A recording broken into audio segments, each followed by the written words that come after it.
Hello, everybody. Look who's here. It's me. Hello. The one and only famous Marcus John Henry Brown. You know I'm not famous. But I'm well not known. famous at all. Well I would challenge that. I would challenge that. It was my birthday this week. Oh, And you folks. forgot. He forgot. Can you sing for me since I forgot? Yeah. And a friend of mine, because I don't let people write on my wall on Facebook, because I hate that, because it makes my wall Facebook. He's just experienced how nerdy I am when it comes to getting things perfect and glasses clean and stuff, and I hate a messy Facebook wall, so I don't let people write happy birthday on my Facebook wall. And somebody accused me, because he's famous, won't let him write on the Facebook wall. There you go. But I'm not famous, and that's silly. So I think we can start now. That's easy warm-up chat. We're here for the Deep House folks, actually. And it's a great pleasure and an honor to be with you, even though you just mentioned that you're not famous. But I'm sure a lot of people know who you are and what you do.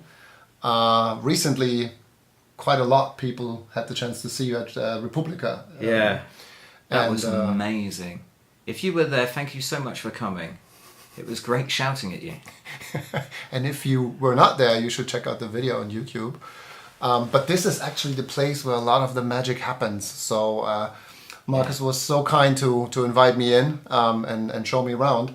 So if you do watch the video, or if you were in Berlin, you might have seen some of these things here in the scenery, because parts of the content was recorded here. Yeah, it's it was I've been writing these things now since there's a lot of pieces I've been writing, but the what's come to be known as the Passing Trilogy was written in this room. So it all started here, and a lot of the props that we see in the pieces were either made directly here. So if you've seen Flex, you would have seen kind of like these props that I use. So this is, can you see the varnish on there where it's free? So these are pills that are mentioned, the Trinity, brand drugs. Homemade Brand drugs. 20 instant influence capsules, tablets, 600 milligrams of pure unadulterated flexulence, 200 milligrams of bransolin that will make your brand sear like a shining sun in a coalition network, 200 milligrams of flusamol, make your influence swell and throb. And the Flex book. Yeah. So this is the Flex book that I use in the piece. So it's kind of with tassels and things. Some people thought they were cables that I would kind of like plug it into the network, but it's just kind of things to supposedly mark pages, but they're not actually used. They're kind of, I'm breaking the magic of it all here now. So insider quality content. Please welcome to the stage your Director of Human Resource, Tyler X. And the practice in here as well. So I think my neighbours are scared of my... If you've ever seen any of my pieces, you know that they can get a bit loud and they are sometimes quite aggressive. And I practiced them all in here. Tyler X. Tyler X. I'm Tyler X. I'm Tyler X. And I am your father. I'm your father. Today is the 8th of May 2023. The day after the first passing didn't quite go as expected. We must return to the laboratories and examine the mixture. So you can imagine that. But the neighbours have now seen... Well, I did a family and friends for the Sensorium Process, which is the second in the trilogy, and invited neighbours so they could come and see what it was that I do.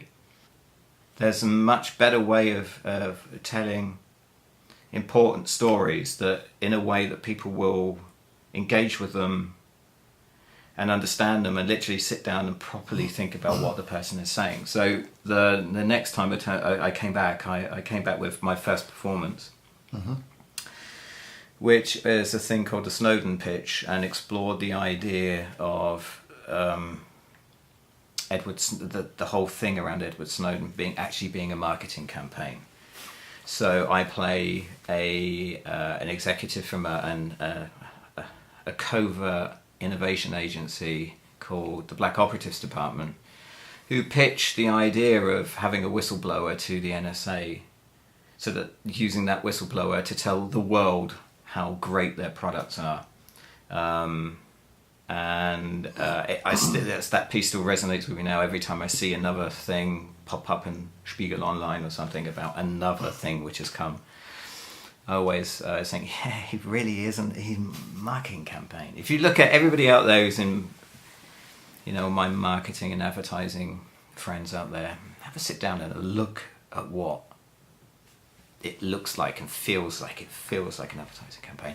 And those kind of ideas, the idea that it's a super easy standard dystopian trope, but putting a marketing spin on it, or a digital communication spin on it, or a corporate spin on it, felt really strange and slightly more terrifying than anything that I think I'd seen before.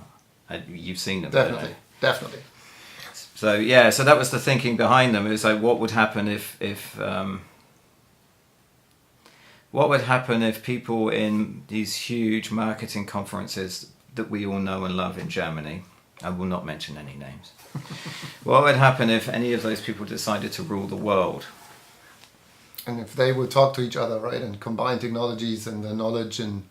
Yeah. And then just design digital technology that you swallowed. That's basically it's kind of this very weird red thread that goes through all of the pieces. There's a character in most of them called, in fact, all of three of the Passing trilogy. Although there's a very, very small cameo in the second one where she just says no. Is an algorithm called Rachel. Sci-fi fans amongst you will know why I chose that, but it's the algorithm you swallow. It's the one algorithm to rule us all. It's the God in your head, and it's a marketing thing. So it turns people into tracking pixels, and she's really nasty. So hopefully you will be able to hear her now. So Rachel, are you there?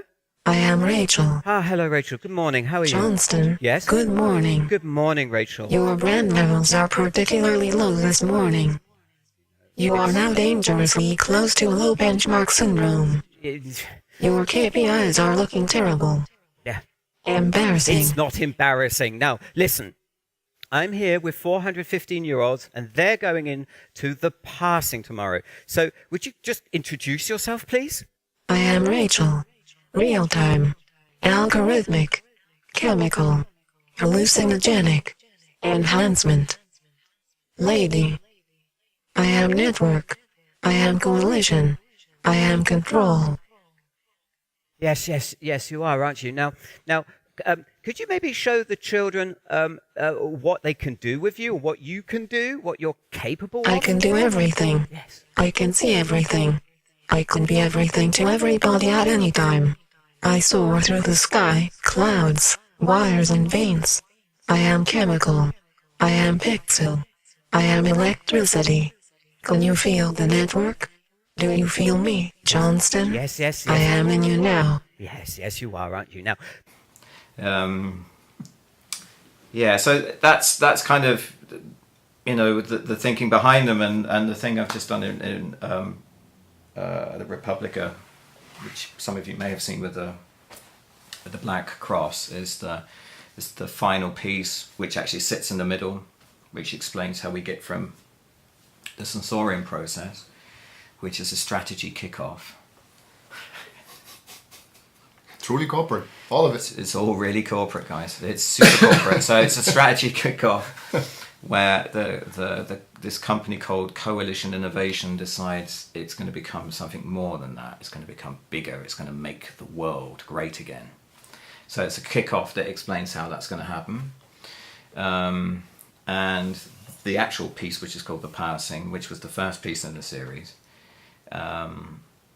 which is, it's an induction onboarding for 15-year-olds who are going to be 16 the day after, and then enter into network life. So the thing with Flex was, how do we get from Sensorium, which is super corporate, to this really weird dystopian influencer marketing world from The Passing? And it's just this, the character from the first one just spirals into complete madness because he's drinking his own struggle and hustle Kool-Aid. So yeah. It's brilliant. It literally is brilliant. Thank you. And most of our guests, we ask about their impulse as a corporate on the digital industry, and their impact. Now, you're not a corporate, but I would say you have a massive impact on the industry because people, of course, do listen to the things you have to say and the stories you're telling. Yeah. And at the same time, I think it's a very, very thin line you're walking on because it's holding them the mirror, showing them how things could be. Yeah. And they are actually in charge in terms of taking care that it's not going to end up like that. Yeah. I mean, I spent many years in the industry, so I am as much a part of the problem and have contributed to the problem as many people in my audience. It's not is it judgment? Yeah, it's judgmental. There is, of course, a bit of there's a bit of judging going on in the pieces, but I think it's really, when I set out to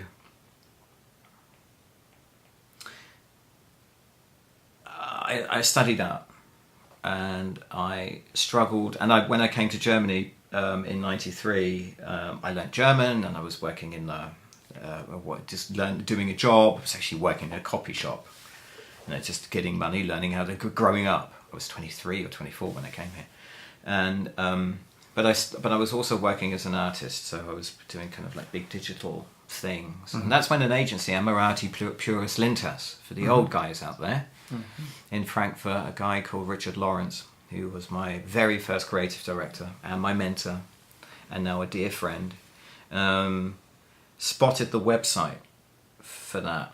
And that's where how I got dragged into, or sucked into the advertising and marketing world. I see. And I've made a conscious decision about 2 years ago, after writing The Passing and performing it for the first time and realizing this is really a proper piece of performance. This is it's not awkward. It's not awkward, some awkward sales thing. The thing when you see them at a conference and there's a guy in a suit who's like doing something really kind of like, everybody stand up and hug the person next to you and woo and chuck it, and it's not like that. It's like a proper piece of performance. And I decided to kind of move away from calling myself a creative director or a creative mentor, which is something else that I'm doing as well, mentoring young creatives, but just to say I'm a performance artist. So actually owning it. And from that moment on, it was much, much easier to do the pieces, and it was easier for the audiences to say, okay, he's a performance artist and he's telling us this story in such a way that we can then reflect on it and see it as a mirror. Because I think I could never have done it from within the industry, because it would have been like, well, if you don't like it, go. We had a small discussion right up front this video recording, and you told me that in the first phase of your performance you can every time watch the people asking themselves, wait a minute, what's going on here? Is this real? Is this performance? Yeah. Is it a real guy pitching something? Yeah. I mean, it's slightly changed now. I mean, there are still audiences that don't know me, obviously, because I'm not famous at all. So there are audiences that don't know me, or if they've seen, you go to conferences, you buy tickets, you see kind of like really top line people, and I'm down there somewhere and and they'll look at it and say, oh, okay, well, maybe we'll go and have a look at that. but So you're unless they kind of really actively go and look for who I am and what I'm doing, then they, there's still large chunks of the audience who have no idea what's going on. There are more and more and more people sitting there now and saying, okay, we know what's going to happen. We just want to experience it live. Because each live performance is different than what you would see on YouTube, because it's dependent on the audience, the room, the vibe, my mood, how well the event has been organised. If it's been badly organised, then I get very, very angry as the character on stage, and that affects everything. So if you've ever seen me really, really angry, you know that the organiser has really, really annoyed me. We will do everything to make This that is not going like happen. a dream. This is going like a dream. I'm not doing any of these nasty.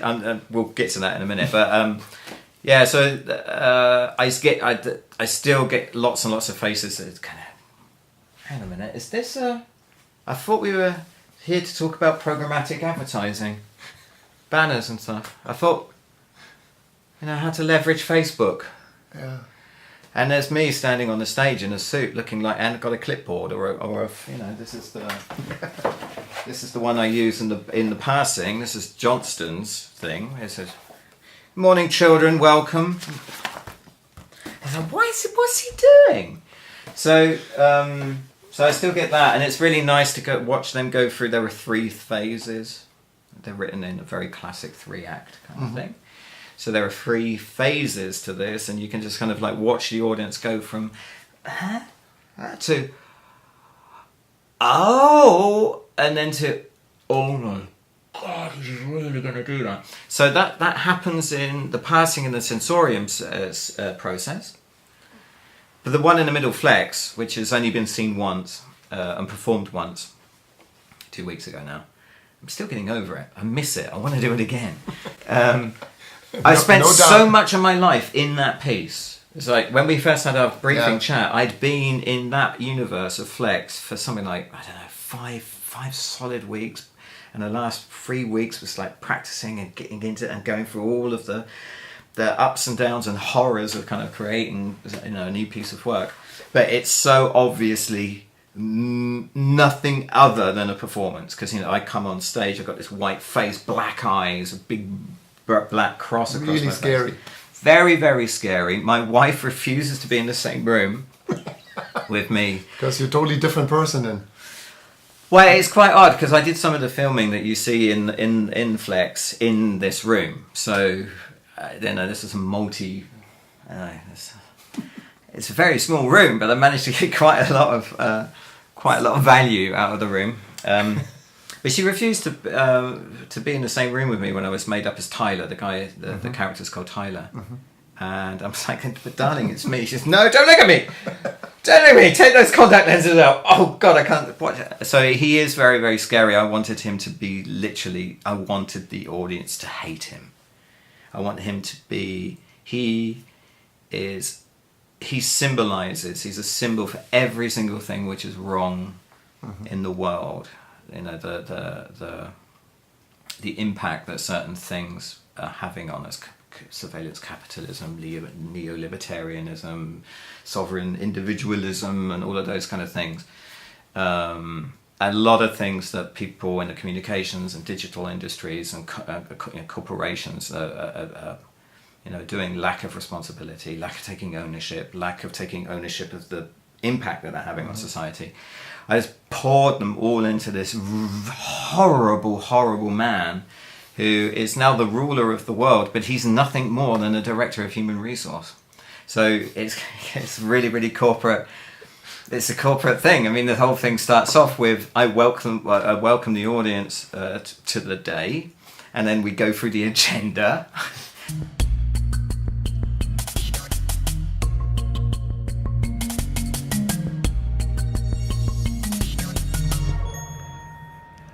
My name is Tyler Xavier. I am your Director of Human Resource. Today is the 24th of June 2022.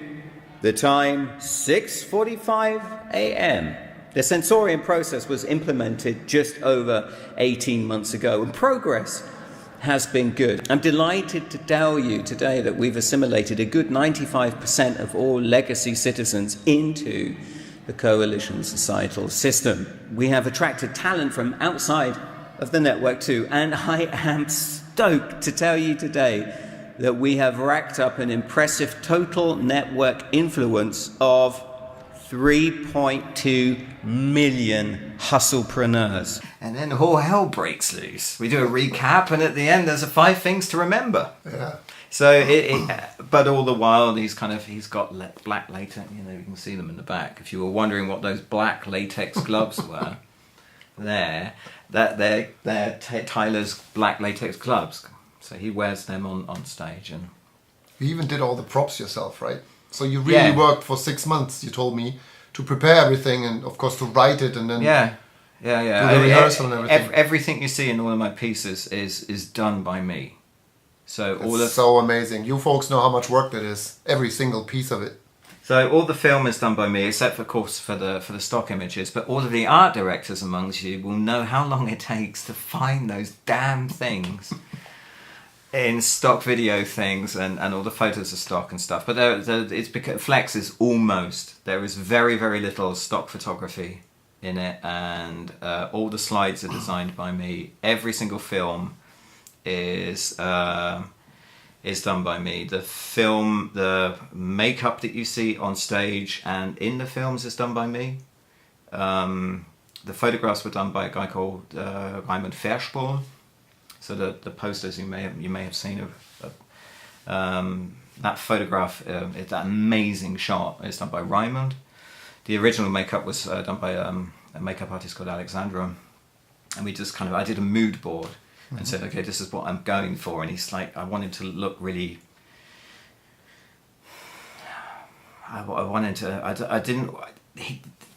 Tyler is a 50-year-old corporate guy who thinks he's God.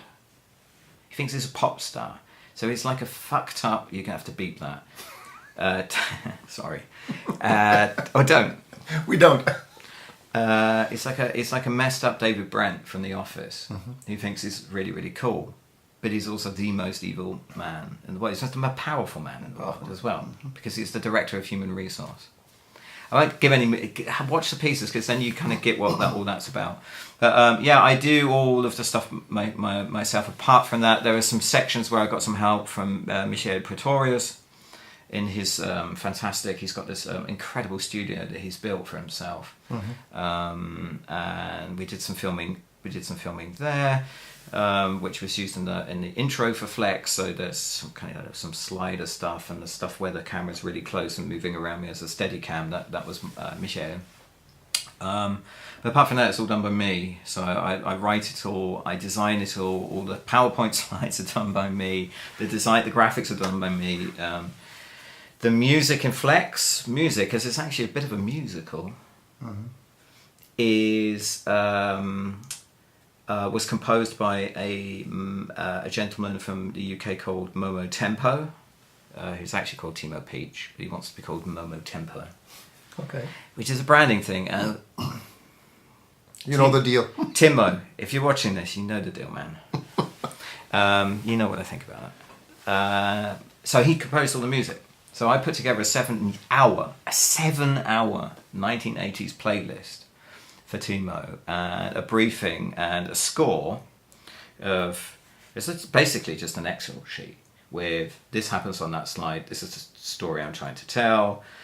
I need a Flex theme, I need an unrequited theme, then I need an unrequited sorrow theme, and then I had remixes for the stations of Flex. It's a deeply, deeply blasphemous piece of work. The Flex is deeply blasphemous. We wanted to do 14 stations of Flex, but it would have been longer than an hour. We only had an hour to do this, and we're gonna rework it so it's about 45 minutes. So we're gonna make it a lot tighter. So we worked very, very closely together with that, and we were doing that over Skype. So we would have kind of like a morning briefing. I'd say, okay, well, this is what I'm thinking is going to happen there. Have a look at the script. He'd have a look at it, try in his mind to think, well, how is Marcus going to perform that? And then come back with a piece of 1980s music. And it's just brilliant. I mean, we're the same age, aren't we? ish. He's got more hair. He's got the cooler look and the glasses. No, I really don't. I really, really don't. Yeah, and he just thrown them back, and he did a sketch, what he calls it, a sketch. So it was like all the stuff in one file, so we could just sit down and listen to it, and then a kind of tweet. Did it hit you right away? Right away. It was so close. There was only one thing missing. Seriously. There was just one tiny thing missing, and it was, if you listen very, very carefully at the beginning, you can hear there's an incredible piece of electric guitar, which sounds so close to Frankie Goes to Hollywood's electric guitar. And that wasn't in the thing he sent me the first time. I said, put some electric guitar in, and we're happy. Now, there's a story about this, which is quite fun. His next door neighbour is the guy who plays the guitar on that. He does everything apart from the guitar. Really? So he's having a cup of tea looking out the window and sees it's the middle of the week, it's the morning, his next door neighbour is not at work. So he kind of like potters out, and his next door neighbour is arguing with a furniture guy or something. He said, did you want to come over and do some 90s, 80s guitar? I said, yeah. So he potter over in their slippers, sit down, do the guitar work. He goes back and argues with the furniture guy, and I've got a piece of 1980s music. So it really, those are the kind of ways that they work. So they're handcrafted stuff. The stock stuff that's in there is in there for a reason, because anybody, specifically the people watching this, knows how much stock imagery goes into our lives, affects our lives. So if you have walked past a popular German coffee manufacturer, the way you can buy jogging clothes. You know which one I'm talking about. They have big pictures of people enjoying cups of coffee. That is from a very, very, very well-known online stock image portal that sounds like a game of what you would call a game of badminton. Not sponsored. Who could that be? Not sponsored. Cue the Jeopardy music. I'll take stock photography for 500. Yeah, so that there are reasons why all that stuff is in there, because it just fits to this universe. Right. So that's that. So that's the first part of the question you asked about 20 minutes ago. He's an artist, I told you. And then the films about kind of the films I do on YouTube are more about kind of just, I'm trying to discover what it's like making films on YouTube. That was the first real reason why I was doing it. And the second was just to explore kind of what kind of creative or artist I'm becoming. So there's a lot of very, very personal stuff about kind of like, one of the most popular films is a film called Don't Rush, which is about the way particularly people in their middle 30s think that other people are getting more attention or going faster than they are. So you may see somebody is in the marketing magazine more than you are, or gets more speaker gigs than you.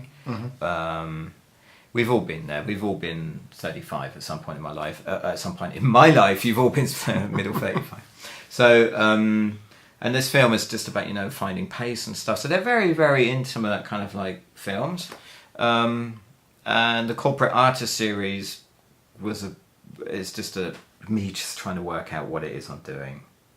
And if there's anything that other people, like maybe the people who are watching this, can learn from, the practice of being an artist, what it takes to be an artist, what we do, what we learn at college, the journeys we go through. And how they can use that in their daily business lives, and at the end of that piece, I think there are 3 films. Again, I like 3s. I'm a Presbyterian, a son of a Presbyterian Scotsman. We like 3s. It's a holy trinity thing we've got going. And at the end of it, is that the idea is just we have to stay dreamy. It's I discovered this footage of David Lynch, who I'm a massive fan of David Lynch. Yep. It's him just going off on one, really, really angry because he's not getting enough time to work on a piece and also filming for the third season of Twin Peaks. He's basically having an argument with the procurement guy. That's basically what it is, isn't it? And he gets very, very angry. There's a lot of swearing in it, and it's all about the idea that he doesn't have the time to experiment, and what he calls it going dreamy. So the idea that you can just kind of like just sit down and play around with ideas, kind of like what we're doing here. He briefed me before we did this, and he had like bullet point stuff, and he turned the camera on, and I just went off on one, go dreamy. And I think that's kind of, you know, how I approach stuff, and I think that, you know, corporate life would benefit by going dreamy a little bit more often. We think in boxes because it makes life easier for Klaus Dieter in procurement.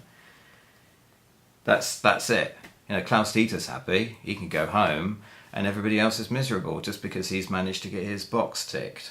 This is actually the reason why I love doing stuff like this with guys like him, because it's just bullet list or not, it always turns out to be fun because he just takes off. Throw it out the window. I hate bullet points. I hate them so much. I hate them. I do a lot of speaker training. And when I work with someone for the first time, I can basically tell if the person is going to show me, you know, when somebody has the bullet points that appear. So you start with a blank slide with just a title, and you just know it's going to go 1, 2, 3, 4. That's so. Can we stop doing that? That's so 2006. Nobody does that anymore. Stop doing it. Klaus Dieter does. Klaus Dieter. When Klaus Dieter in procurement. If there are any procurement guys watching this, guys, I love you deeply. I used to be a controller as well in my checkered, dark. Watch the corporate thing. You'll see where it is. You know, I love you. We need you, but lighten up, man. Jesus Christ. Give a man some space to think, to go dream. Put yourself together. To go dreamy, and you know, men and women, of course. Don't get it at all. You do not understand the basic requirements of what we need to do to make the world great again. That is why you are all here. So what will you bring to Zurich? Will it be one of the pieces or the tracks? Will it be something new? It's going to be something new. It's and I'm really looking forward to. It's sketches at the moment. So the way I work is procrastination is my biggest weapon. So I make lots of notes and lots of sketches, and I have like lots of ideas, and there have been discussions with various people about what kind of direction we want to go in. It would have been obviously easier for me just to say I'm going to do the passing because I've got it. It's a performance in a box. Yeah.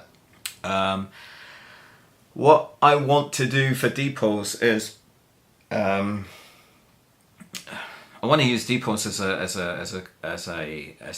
to kickstart a new branch of the story, and it's a much more positive part of the story. So the passing trinity is super, super dark, and everybody I've told that I want to go in a different way and try and be hopeful has laughed at me because they don't think I can do it, which kind of spurs me on to say, well, you know, I can. I didn't think 3 years ago I didn't think I could have done something like Flex. Yeah. In fact, a year ago I didn't think I could have written Flex. So the idea is to write something positive as an antidote to solve some of the problems I'm talking about in the passing. I'm looking for solutions. I'm looking for ways that we can solve the problems that we're creating for ourselves. The working title is Control, which sounds like it could go in a very, very dark way, and that's my kind of out. Maybe I think now I'm going to do another dark one. But the plan is to do something more hopeful and start looking for. It's very easy just to say that's going wrong with the world, that's going wrong with the world, that's going wrong with the world. It's far harder to try and find some solutions to the problem, and that's what I'm going to try and do. So the piece is called Control, and it's more about finding a hopeful future. Now you're excited, and you should be.